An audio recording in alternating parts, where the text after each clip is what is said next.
Continuing our discussion and exploration into the products made by a company called Avazia, which is headquartered in Dallas, Texas. As we pointed out, they've developed a very interesting biofeedback electrical stimulation technology. And I'm really pleased to have now the founder and the chairman of the company back with me. He is Tim Smith. He's a former design engineer and senior vice president with Texas Instruments.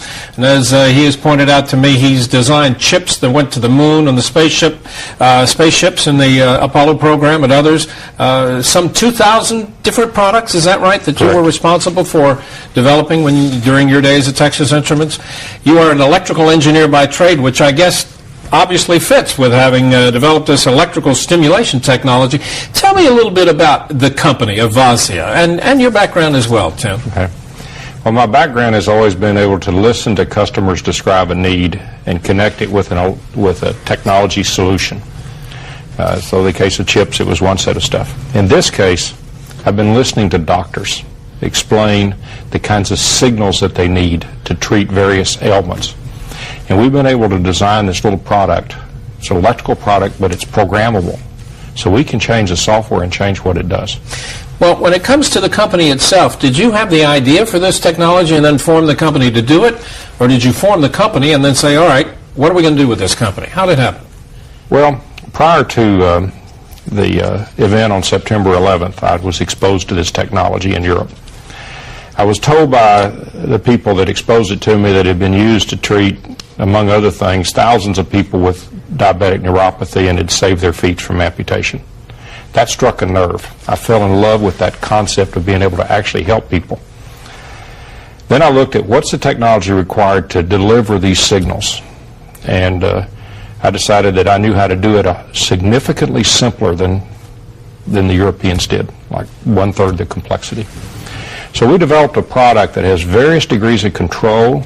It's software programmable, and I can listen to doctors that tell me an algorithm they want represented in the output waveforms, and sometimes in as short as a week we can reprogram the device to create those specific algorithms so a doctor can run his experiment.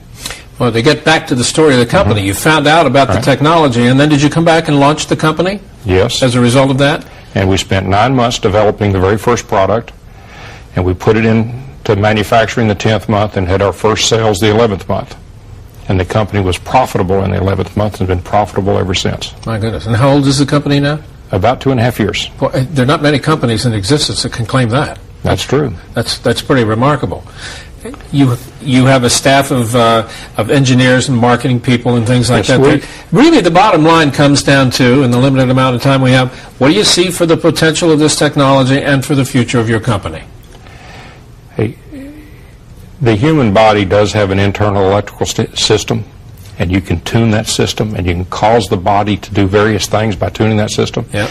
I see it as impacting numerous aspects of the medical field. We could end up being a company that's a few $100 million per year. We could end up being a company that's $1 billion a year.